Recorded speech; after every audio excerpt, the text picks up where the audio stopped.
Hello, I'm Jill Monroe, a member of the African American Film Critics Association. Today, we are so excited to be talking to the cinematographer behind the new provocative feature film, After the Hunt, Malik Hassan Sayeed. We are going to introduce you to the members of the call and then get started. First up is Rebecca Ford from Chicago, Penny Mallory Harper from New York, Reggie Ponder in Chicago, Dana Abercrombie in New York, Brandon Collins in New York, Tatiana Albanos in New York, Philippe Patterson in Maryland, Derek Dunn in Virginia, Nick Hamilton in Los Angeles, Nancy Green in Los Angeles, and Samuel Leggard in Maryland. Thank you. We'll take it away from here. Nice to meet you. So what do you think? About what? All of it, the student, the professor. I think can't take it back once it's been set in motion. She mentioned a favorite teacher of hers, a mentor. This person was less than supportive when she came forward. You know I love to rub it in like lotion. So are you gonna tell me why this is not true? Everything about this feels like a cliche. She's exploiting this shallow cultural moment. I used to think I could rely on myself, that I could trust my instincts about people, about myself. Now, I'm not so sure. I support whatever you choose. A reporter approached me. Don't tell your story to someone who just wants to turn it into something they can sell. That's your logic? I mean, that's just so... She couldn't look away, look away, look away. You never talk about yourself, your personal life, your family. And what would people say? Misconstruing my need for privacy as having something to hide would be a mistake. Respectfully, Alma, I'm not sure that it is. Other people wouldn't stay. Have you ever disagreed with a patient over a sensitive issue? When did offending someone become the preeminent cardinal sin? You and me are both the same. Fallout is inevitable. It's your courage that's going to inspire other people in pain. I'm trying to help you. You don't know anything about me. Whose fault is that? You are not entitled to any information about me in my life. So what is right? What could make you happy? You're scared that we're gonna think less of you if it isn't perfect. Should I build a world for you that has all the edges rounded out? I have a right to these spaces. Had your chosen cell with niceties and trigger warnings. I am a desperate man, absolutely desperate. I almost feel bad for him. You should be ready. Ready for what? I'm Rebecca Ford from WCPT in Chicago. And as the first person out, I guess I'll ask the general context question. One of the things about this film visually is that it has a very cool palette. And so I wanted to hear from you about how, as a cinematographer, you approached your film projects.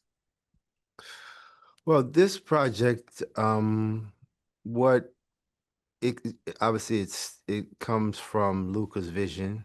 And for this project, he wanted this film to feel like it was a film from the 80s. So what we did is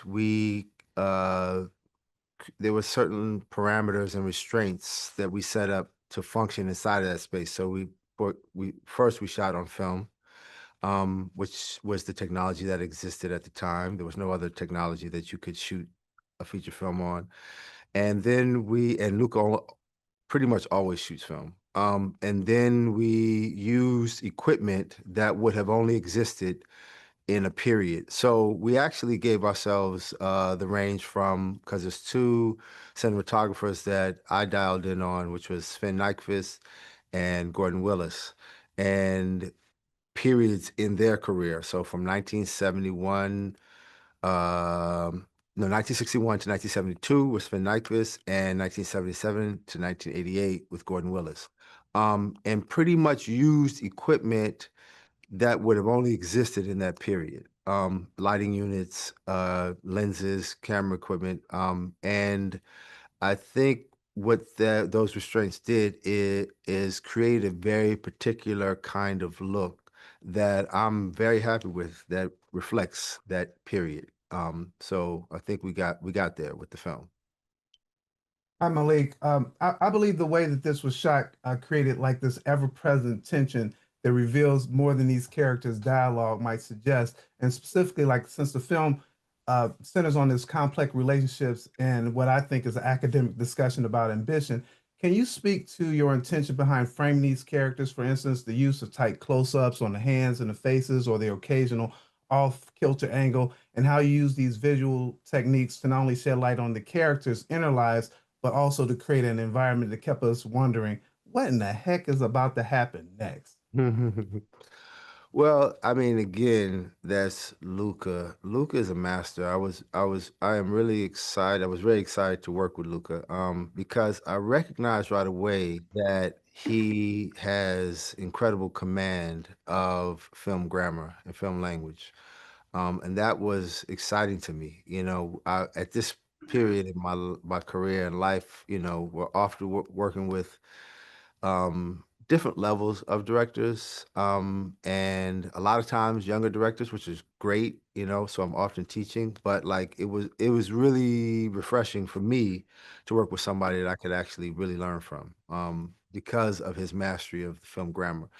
And um, again, from the beginning in our research, one of the areas that we identified that in terms of reference, that we wanted to focus on is, like I said, Sven Nykvist and the films that he shot with Ingmar Bergman, Persona, and Silence. And with those, in terms of referencing those films, you see where tension is created with the relationship of faces, and people to each other. So with us kind of like knowing that's where we want to the space we want to occupy in terms of the relationship and the inner kind of tension between characters. I think it was a good space for us, amazing space for us to kind of reference, and that was our jumping off point. I mean, obviously filtered through our own nervous system, and also performance and rehearsal, we identified placement of camera. But yeah, it was definitely an area of focus for us. Thank you so much. You did that cinematically, so I felt that, man. Thank you. Oh, excellent, excellent. Praise God.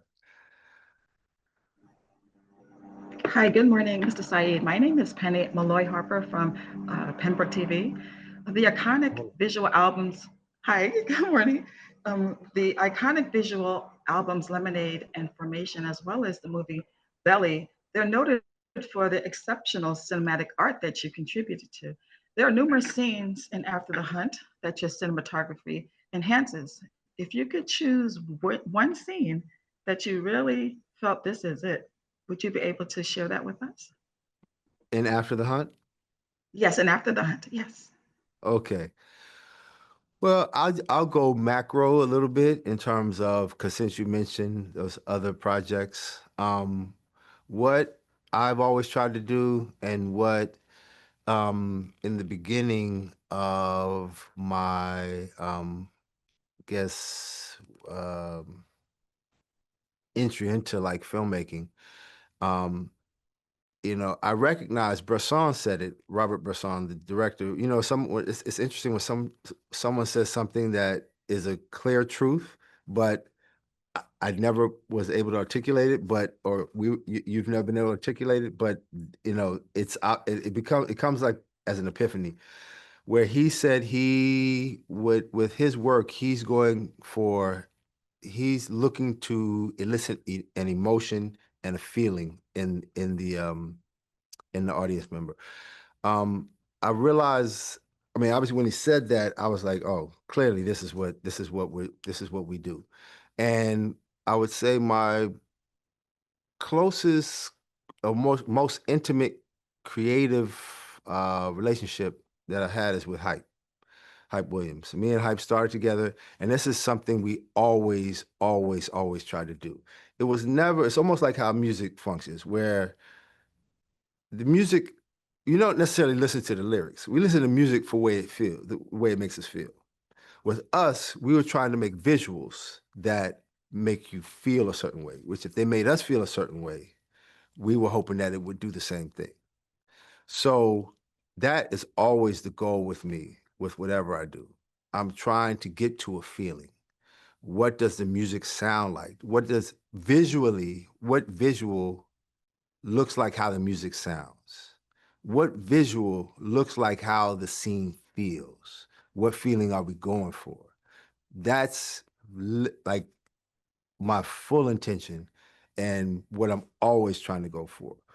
So there's different ones in this movie, and I think we get there sometimes. There's a quotient. I have like a formula, like, I always kind of do a debrief after I shoot something to see like how close we got to that, and is it like you rarely get to 100%. But if we get 80% plus, that's a success for me. Sometimes you don't get there, and you're like, okay, well, what, then I'm trying to figure out what I did or what can I do, what could I have done to get there, which is very helpful. Because I actually love those moments and relish those moments because that's how we grow, So with this movie, I would say there's one scene that I was very, very, very happy with. I mean, there's several, but there's one that I was like super excited about just because it was something I've been trying to go for a long time, and we nailed it. It's the rough scene. It's the scene when they meet in the loft, Hank and Alma, but that was meant to be like late in the day when and you don't have lights on in your space, and it's just the light that comes in from outside, kind of like a magic hour, um, and and what's probably a lot of people don't know, we shot most of this movie green screen, so that was actually not a real location. And we didn't even have the plates before, because a lot of times you have the plates and you match the lighting to the plate.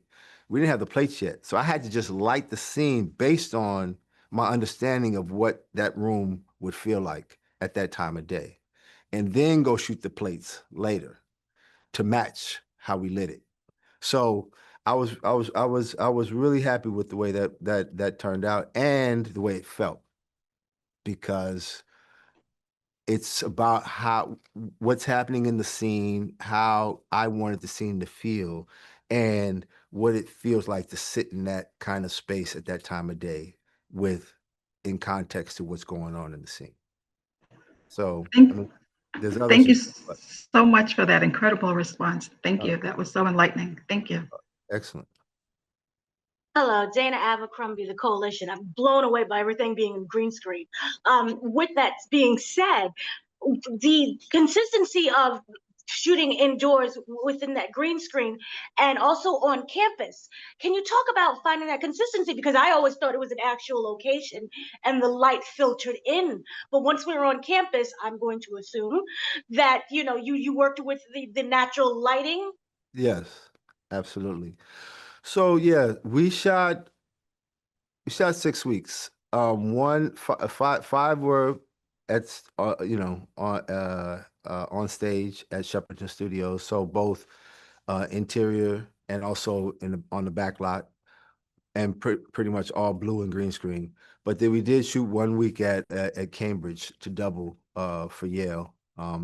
And so yes, there it was this film, it's a lot of windows in these spaces, big windows in these spaces, so it's definitely a lot of natural light coming into the space. Obviously, even when we were even on campus, we're having to enhance the light that's coming into those spaces to make it feel like we want it to feel, and for it to photograph like we wanted to photograph. But yeah, so there was an emphasis on it feeling natural, and Luca's emphasis is on, I mean, he's quite specific about, he was quite specific about us being authentic to the recreating it properly. So pretty much, there was on all details in terms of it reflecting Yale, and also the locations that we picked at Cambridge, were highly researched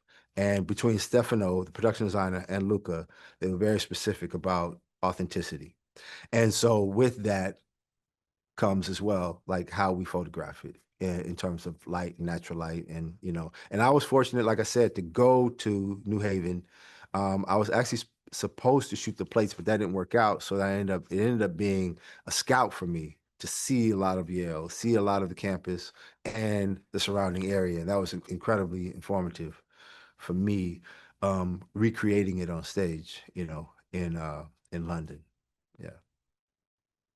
Thank you so much. Yeah, absolutely.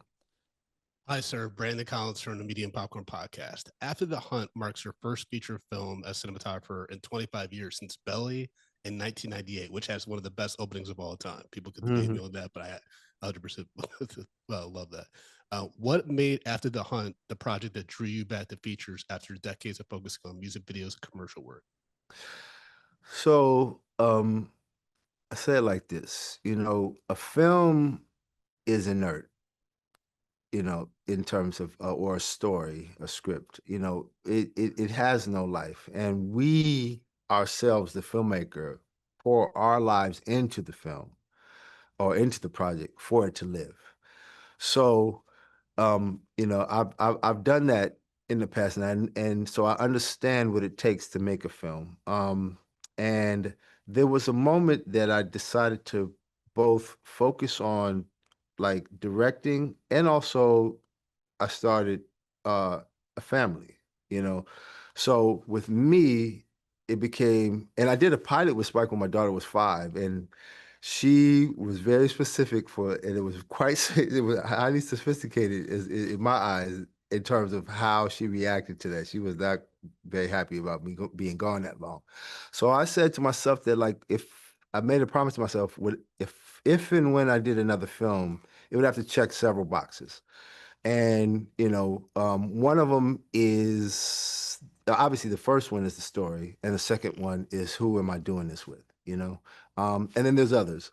And, when this was presented to me by Luca, you know, right away it started to check those boxes, and enough boxes got checked that I said, okay. And of course, my that daughter is now 20, so she's in college, and then also I have 2 younger sons. But it just felt right. It felt like, okay, this is a good time for me to return. This is the right story. This is the right director, which I was very excited to work with Luca, as I mentioned before, and why. And so yeah, it's just time, and I had to, it's like I something about, like, I said this. There's a moment, and again, there were several things that were happening within this project that actually reinforced my decision, and that I made the right decision for myself. There's a moment there's a clip that I saw recently, not recently, maybe about 5 years ago. When I say recently, in the internet age, it was like, how they have all these things that are online now that you've never seen before, on YouTube or whatever. And so I saw this. There's a clip, this really interesting clip of Malcolm X, and it was when Muhammad Ali had fought Sonny Liston. I'm pretty sure it was the Sonny Liston fight. And it was just reporter in Harlem, just happened to be in Harlem, and just happened to randomly catch Malcolm X walking across the street by himself, by the way, which was incredible in and of itself. Which, back in those days, he needed no security in Harlem, and it just happened to catch him. He was interviewing people on the street, and he asked them about the fight. And Malcolm had this incredible answer. I have the theory that Malcolm was on the spectrum. It's just my personal theory, just the way he was and the way he functioned. It's just in my mind now. It's like he moved differently. But he said something. The way he said it was so matter of fact. He said, I knew he was going to win because when I analyzed it, I realized he was in sync, that Muhammad Ali's in sync with time. And ever since I heard that, it blew my mind, and it became a mission statement that I personally want to find myself in sync with time. Whatever I'm doing, I want to be in sync with time. And there were several things that took place on this film that were, in my, you know, in my opinion, and also in my understanding, and I think both, and also spiritually, that were kind of crystallizing, that reinforced to myself that I was in sync with time. And so, yeah, this to me, this was the one I was supposed to do right now. And so, I'm excited that I did participate in this project. Absolutely. Thank you so much. Mm-hmm. Hi, good morning. Tatiana here. One, want to thank you so much for your work in TV and film and music videos. Definitely, sets the bar for the culture for sure.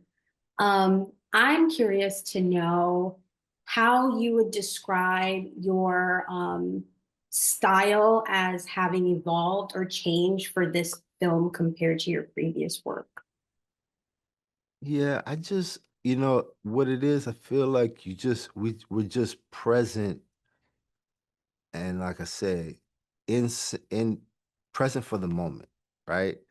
So, and like as I kind of mentioned before, I think we're always trying to be, what I'm trying to do is always honor what I mentioned before in terms of recreating or creating or channeling the feeling that I have for the project, right? So whatever it is, if it's a, musical project, or narrative project, it's like, what is the emotion that we're going for? That's the consistent truth that we're going for. So for this particular, and then also it's time, like I said, where we are in time with, like, in terms of my career and my growth and where I am and what I know and understand. And, you know, with this, we're just channeling all that into the what we're going for with this particular project. So I would say the continuity is the truth, like, of what I'm trying to what I'm trying to honor inside of myself and being truthful to how I feel. Um, so that's the continuity. And then I guess the evolution is just time, where we are, and the particular project that we're doing. And this um every project has its own wants and needs, and this one had its own wants and needs, and I'm just I just tried to honor that.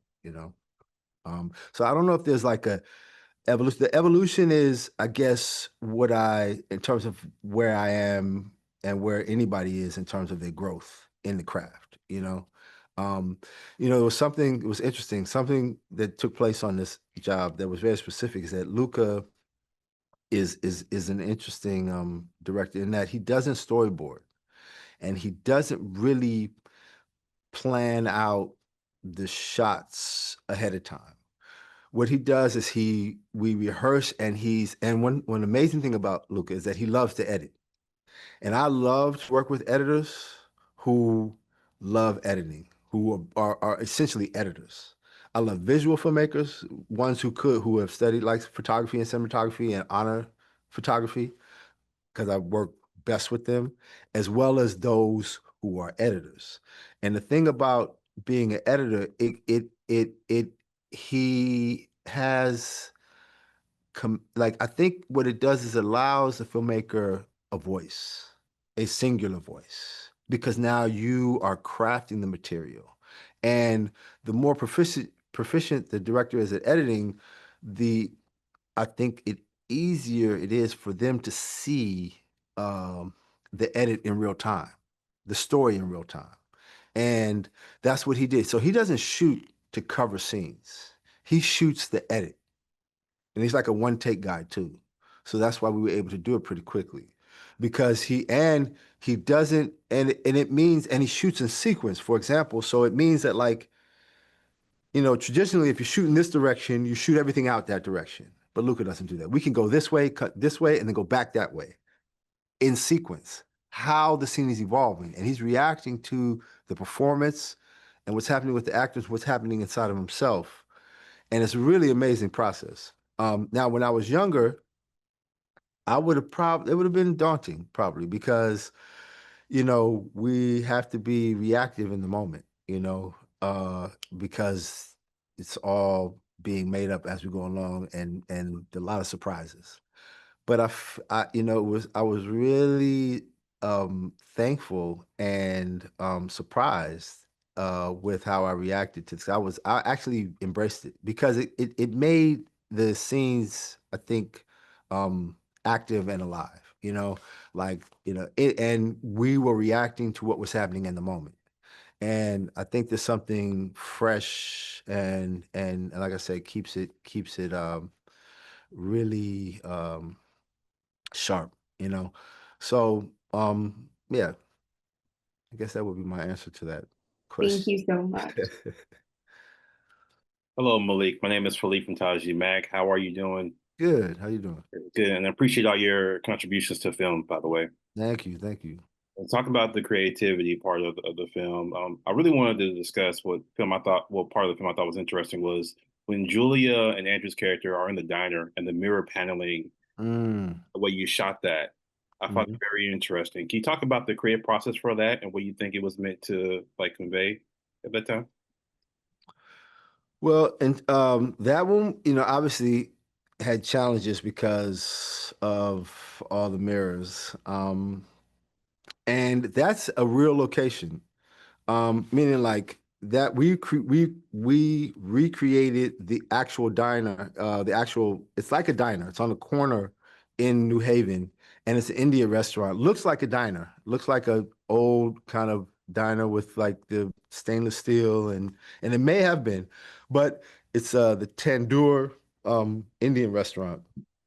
And so I spent a few days there when I was there, and of course when I'm there scouting, I'm thinking we're going to shoot and this is the other thing, like, like I said, Luca doesn't conform to orthodoxy, which again is challenging to me in an amazing way. Because I'm thinking we would shoot by the windows, by the front, not even close to the mirrors. We're gonna stay away from these mirrors because of the challenges and the problems they create. But of course, the first thing Luca wants to do as when we go scout it because we built that and that was the only set we built as a standalone set outside in the back lot, so they built the whole diner. And as soon as we go scout it, he wants to shoot towards the mirrors and towards the corner. And so I was like, okay, all right, this is gonna get interesting. Obviously, we didn't. There are no special camera tricks to hide the camera. We erased the camera digitally in post, which he had success with and experience with in Suspiria. I don't know if you remember Suspiria, but in the dance studio, and a lot of the dance studio scenes. I don't know if you've seen that film. But there was mirrors all around. So it was a technique that he employed in Suspiria. So he was very familiar with it and wanted to use it here. And so he was not scared of the mirrors and where we placed the camera. And we used what's interesting. So because it was built outside with real, it wasn't on stage, so we weren't recreating the light, natural light. That was actually real natural light coming in. And I spent a lot of time researching and sitting in that diner or in that space in New Haven. And so and I actually was the one who fought to build because they originally were going to build it on stage, and I fought to build that one outside, just so we could have because it's one thing, one of the things that happens when you shoot interior, day interior and day exterior light indoors, the thing you spend a lot of effort doing is building the base ambience. It's like the skylight, that because that's when we're on location, we're starting with having natural skylight, natural ambience, and then we add to that. Well, what you have to do indoors is you have to create the ambience, which is, takes a lot of effort and a lot of resource to do. So one of the things was I was trying to limit how much on a big set like that we actually spend that much time doing that, which I convinced the producers that we should build that outside. And so we were able to utilize the natural light coming into the space. There was all blue screens all around to recreate the background location of New Haven, like when you look out the windows. And then of course, as you remember, there was both times we shot there were elements. So we had rain in the first scene when we were there, and then when we returned, it was snow. Which we liked too, which we added that. But I thought it lends itself incredibly to the scene.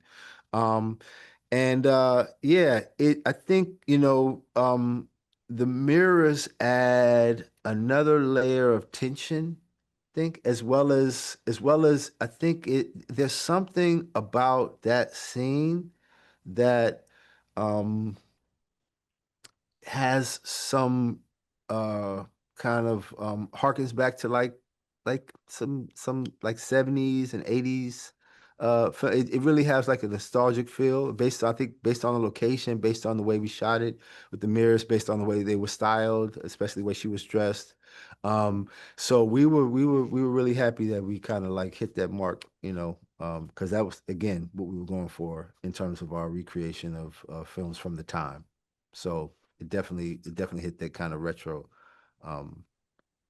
mark that we were going for. Yeah, that was a cool scene, man. Appreciate it. Yeah, absolutely. How's it going, sir? Happy Saturday. Derek Dunn, Reviews and Dunn. Yes, sir. My favorite scene in the film is the hallway scene, kind of in the first act with Alma and Maggie, where we find out what may have happened. Was that done in one take? You talking about in the party scene? After the party scene where she goes and she says what happened with Hank, and they're Ah, sitting on the steps. oh yes, yes, yes, yes, yes, yes, yes, yes. No, well, a lot of times we had two cameras going. Sometimes I think in certain spaces we could only utilize one camera. Um, And for that one, I think what he used the oh, you said did we do it in one take? Or did we Yes. use for one yeah.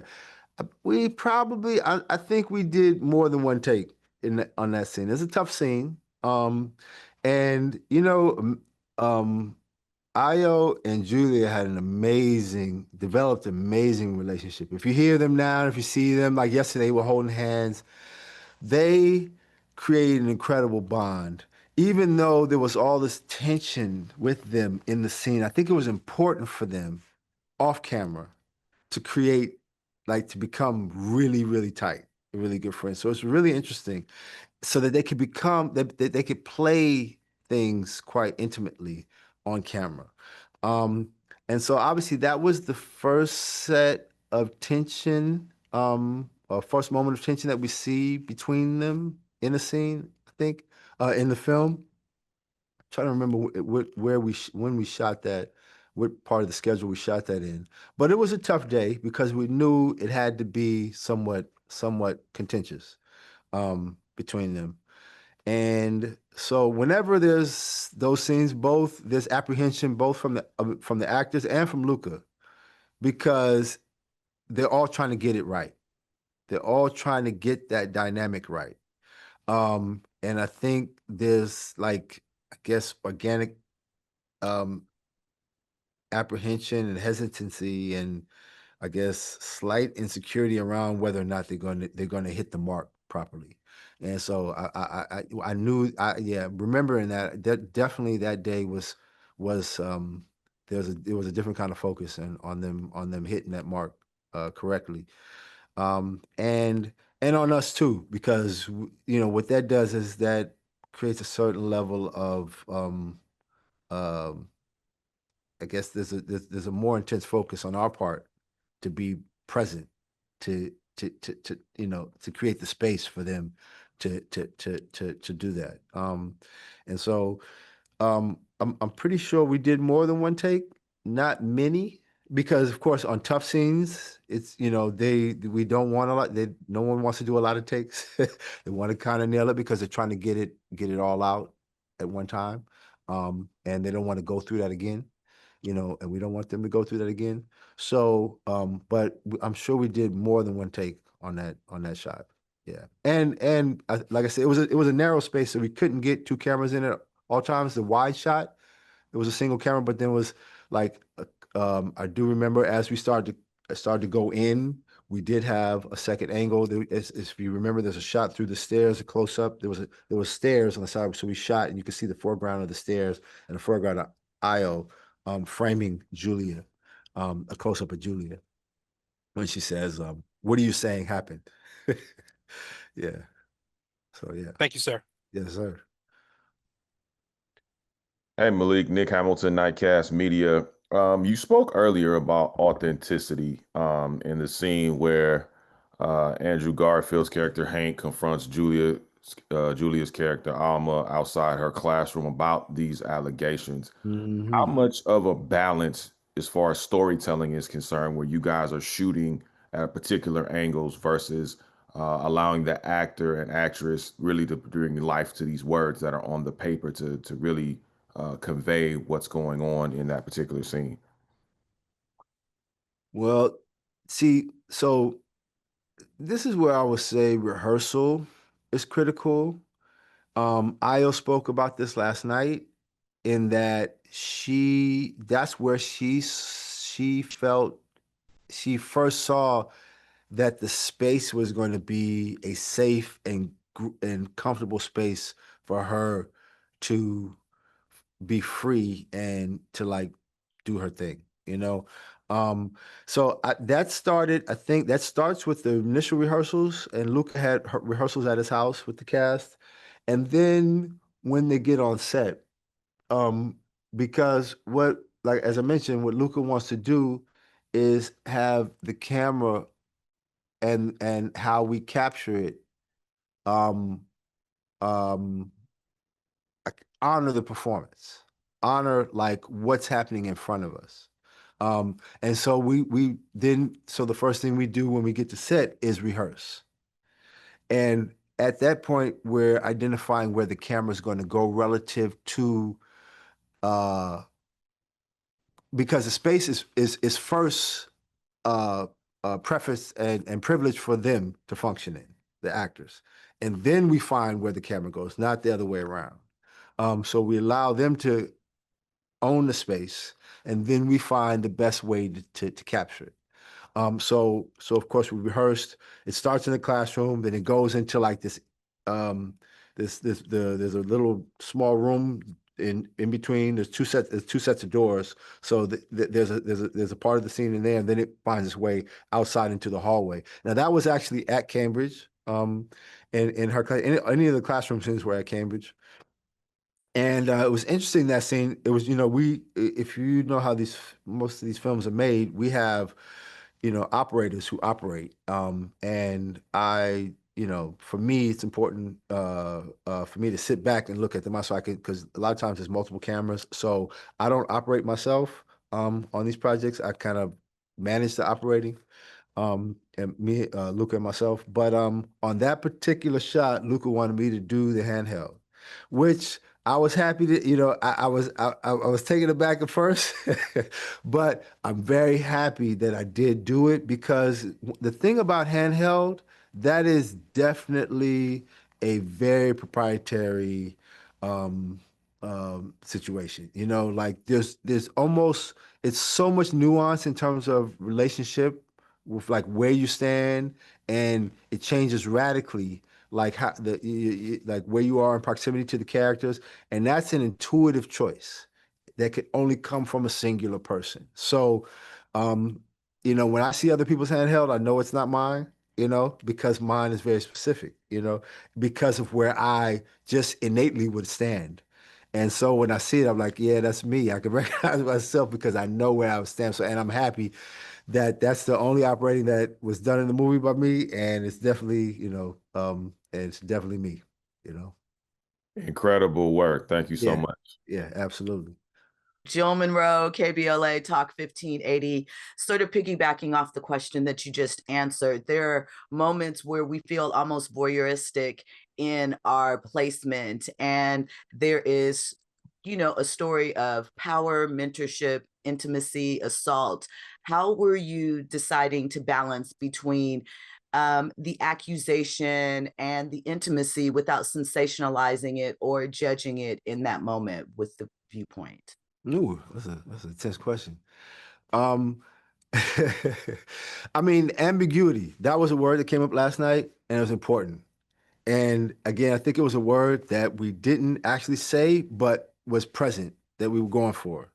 Um, and so our choices, probably on a subconscious level, were trying to maintain that ambiguity in terms of like in the relationships and not giving too much away.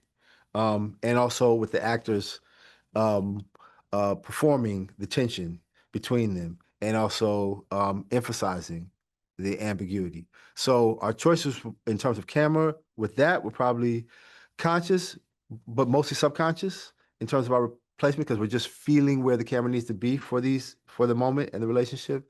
But we were focused on in the script, you know, not giving it away and creating the ambiguity that was important to drive the story. Thank you. Mm-hmm. Nancy Green here. You actually touched upon something that I wanted to ask about, which was working with storyboarding. And Uh-huh. since storyboards aren't used in everything, I wanted to know if you could talk a bit about the process of shooting, especially with the actors, because there was a lot of green screen used. So if you Mm-hmm. could go a bit into that process. Yeah, I mean, slightly mentioned it before. I mean, the main thing for us is rehearsal. We rehearse and then we identify where the camera needs to be or where we think it should be in the moment. And that could change. I mean, there was times where we would set up a shot right before we would wrap. So we come first thing in the morning, we prepared, and when we get there, we're doing something else, you know, because we're just kind of reacting to the moment in time. You know, the next day is a different day. So it was, you know, we're making this moment, we made this movie in that time, and it's important for us to react to what's real for us, authentic, true for us in that moment. And I think that's the best you could do and the most responsible thing we could do as artists is to be true to ourselves, be honest with ourselves, and be and react to what we feel is true in time and in the moment, you know. So I think, I mean, and that's what we tried to do in terms of how we frame the film. Frame the film. Like I said, there was no storyboards. We were just being true to what we saw in front of us. You know. Nice, thank you. And that must have been very difficult. Well, I mean, like I said, in the past, when I was younger, because I was 5, 6, 7, 8, you know, I had to plan a lot, you know. But at this point, again, like I said, I'm very thankful for where we are in time, you know, and that I was able to function fluidly, you know, and be content with how we moved. You know, I was very, very happy. I'm very, very happy with how we moved because, like I said, it kept it alive and kept it fresh. And I think sometimes when we storyboard, they become a bit rigid. I mean, planning is really important. It's critical. It's not that we didn't plan, we prepped, test, a lot of tests. I shoot tons of tests. So we're quite well prepared in terms of like, you know, technically, but at the same time, so we're prepped as much as we can be prepped, but at the same time, I feel it's really important for us to be reactive to what's true and real for us and in front of us in the moment, you know? Great, thank you. Thank you so much. Mm-hmm. Hey, how you doing, Malik? My name is Samuel Leggy with JVS Media and Productions. Thanks for talking with me. You've worked with legends over the years, such as Hype Williams and Spike Lee, and I think that there's a correlation to a great trust relationship that's required with the cinematographer and the director. In Mm-hmm. this film, you have shots that sometimes focus on just an object, sometimes it's like a specific body part of the actual character, and these uncomfortable tension breakers that happen with the way you block it. And my question to you was that something that you and Luca collaboratively worked out for the blocking design for this? Or was this something that Luca just trusted you to innate? And run with it based on how you designed it? Well, we did it together, you know. Like I said, Luca's a master of mise en scene, you know, and he's a master film grammar. So most of that, obviously, well, most of it came from Luca himself in terms of like where he wanted the camera to be. He has tremendous command and mastery of that. But yes, trust is critical. I tell people you need every, I guess, creative person needs, because usually in most cases we're not doing this alone.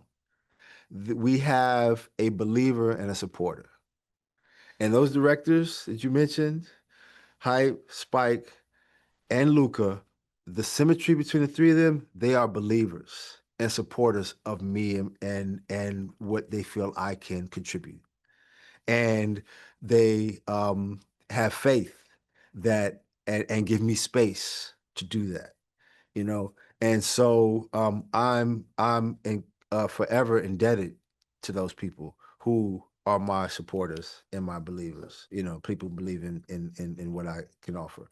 And so yeah, so Luca, I recognized that he was that person early. We did another project before this, and that's rare. You don't get that all the time, you know. And obviously, clearly, I've done my best work with people like that. So yeah, so I'm again thankful, and um, and it's again one of those things that makes me understand that and thankful to higher powers that I am in sync with time, you know.